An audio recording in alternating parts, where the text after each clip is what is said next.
We will now take a look at inverse trigonometric functions. Now, we should already be familiar by now with what an inverse function is, but if we are not familiar with what an inverse function is, please take a look at some of the previous lectures on this topic. Now, we will just apply the concept of inverse functions for the case of trigonometric functions. So, if I consider some function f of x is equal to the cosine of x. So now you can see that we have some sort of trigonometric function, and I want to find out if this function has an inverse. Now, in order for a function to have an inverse, that function has to be invertible, right? Now, what does it mean for a function to be invertible? It means that a function is invertible if and only if exactly one input produces a single unique output. So if I have some function f, and let's say the domain of this function consists of the elements x1, x2, x3, and let's say the range consists of a, b, c, d, and so on, right? So now let's say we're considering the inputs, so these elements x1, x2, x3. So x1 corresponds to a, let's say x2 corresponds to c, and x3 corresponds to b, right? Now you can see that each of these values of x, or each of our inputs, correspond to distinct single unique outputs, right? We don't have any two values of our inputs that correspond to exactly the same output in our range, right? So in this case, our function is invertible, and it can have an inverse function, right? But instead, if we had a function where f of x1 is equal to, let's say, a, and f of x2 is also equal to a, right? So now in this case, you can see that there are two values of x that correspond to exactly the same output, right? So now in this case, we're dealing with a many-to-one function. This is a many-to-one function, and many-to-one functions are not invertible, meaning they do not have an inverse function. Only one-to-one functions have an inverse function. Now, since we're dealing with the cosine of x, let's try and determine if this is invertible or not. So let's draw the graph of cosine of x, and we know what the graph of cosine of x looks like,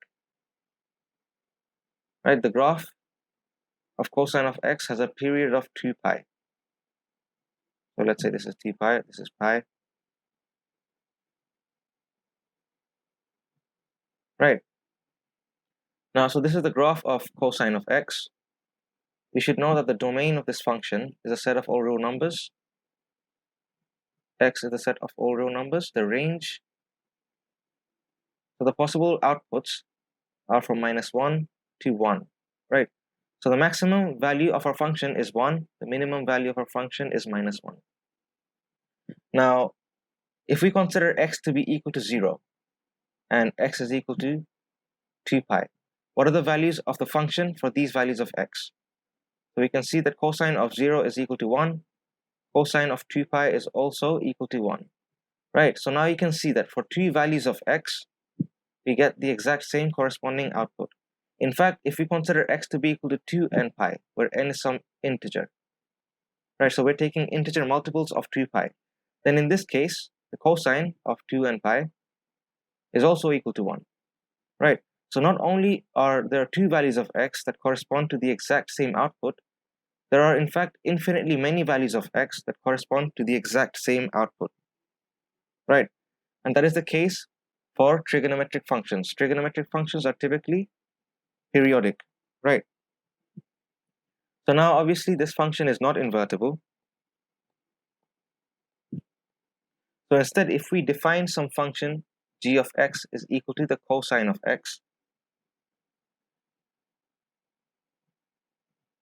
but this time, suppose we restrict the domain of this function to an interval a to b in such a way that this function becomes invertible. So we want to impose a restriction on the domain of this function in such a way that this function becomes invertible, right? So what are the possible intervals that we can consider to be our domain? So once again, if I consider the graph of this function, so let's first consider the interval for a single period of this function. Let's consider 0 to pi. So let's say this is pi, right? So we're considering, 0 to 2 pi. This is pi. So we're considering the interval from 0 to 2 pi, right? So what happens in this case? Let's try and find if there are multiple values of x within this interval that correspond to the exact same output. So once again, if we have x is equal to pi by 2 and x is equal to 3 pi by 2, well, in this case, we can see that the function for these values of x have the exact same outputs, right? Cosine of pi by 2 is equal to 0. Cosine of 3 pi by 2 is also equal to 0, right? So this interval cannot be taken because we still have multiple values of x that correspond to the exact same output, right? So for a function to be invertible, we cannot have multiple points on our graph that correspond to the exact same y coordinates. So we cannot have multiple points on a graph that have the exact same y coordinates. So instead of considering 0 to 2 pi, let's consider the interval from 0 to pi, right? So doing so, let's rub out the rest of the graph. So now we're considering the interval from 0 to pi. Now we have to remember that we want to impose a restriction on the domain of a function in such a way that we're still capturing all of the possible outputs. So originally the range for cosine of x, so without any restrictions, the range of cosine of x is from -1 to 1, right? And we want to impose a restriction on the domain of cosine of x in such a way that we're still able to have all of the possible outputs. So we still want to be left with this range, right? So now if I consider 0 to pi, right, if you can see that for every value of x, we get some corresponding unique output, right? We cannot have two values of x that have the same output, right? There are no 2 points on this graph that have the exact same y coordinates. And you can see that the range under this restriction for cosine of x is still from -1 to 1, right? You can see that cosine of pi is equal to -1, so this is -1, and cosine of 0 is equal to 1, right? We're still capturing all of the possible outputs. If we were to consider only 0 to pi by 2 as an interval, then the possible outputs would only be from 0 to 1, right? We wouldn't be capturing all of the possible outputs. Now, instead of considering the interval 0 to pi, we can consider many different other intervals. We could also even consider pi to 2 pi, or 3 pi to 4 pi, and so on. We could even consider an interval such as this, where we have 0 to pi by 2 and 3 pi to 7 pi by 2. So now we have the union of two intervals such as this. And under this restriction, the graph of cosine of x will look something like this. So this is pi by 2. And then we will start off again from 3 pi all the way to 7 pi by 2. So once again, you can even have an interval where we have the union of two intervals as our domain. We can even have a restriction like this. And you can see that this also covers all of the possible outputs of cosine of x, right? So over here, from 0 to pi by 2, we're capturing the outputs from 0 to 1. And from 3 pi to 7 pi by 2, we're capturing the possible outputs from 0 to -1. Right? Now, obviously, instead of considering the interval of the union of two intervals, we could just very simply consider this interval that we started off with, which is 0 to pi, right? So if I impose a restriction on the domain of cosine of x like this, we can say that the function becomes invertible under this restriction. So g of x is equal to the cosine of x. This function is invertible if we're imposing a restriction on the domain such as this, where the domain is going from 0 to pi, right?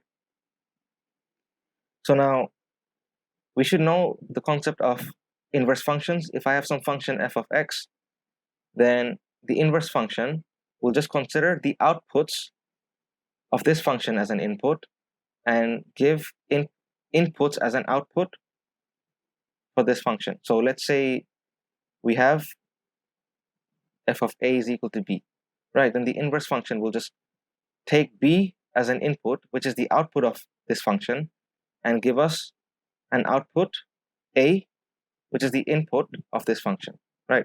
So the domain of this function f is actually going to be the range of the inverse function, and the range of our original function will be the domain of the inverse function, right? So if I have cosine of pi by 2, we know that this should be equal to 0, right?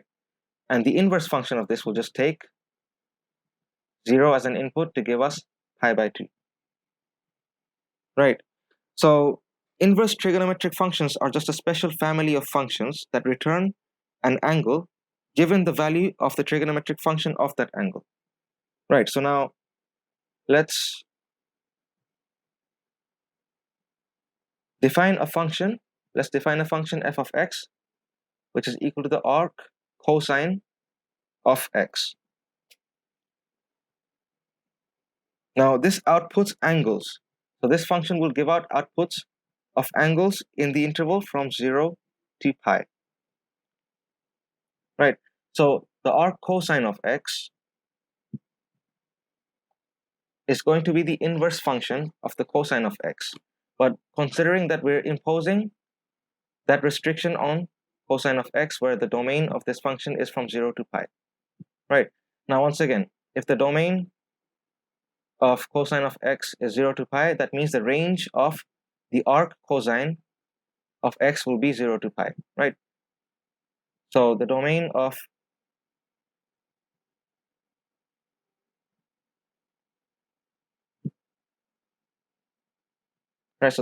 this function will be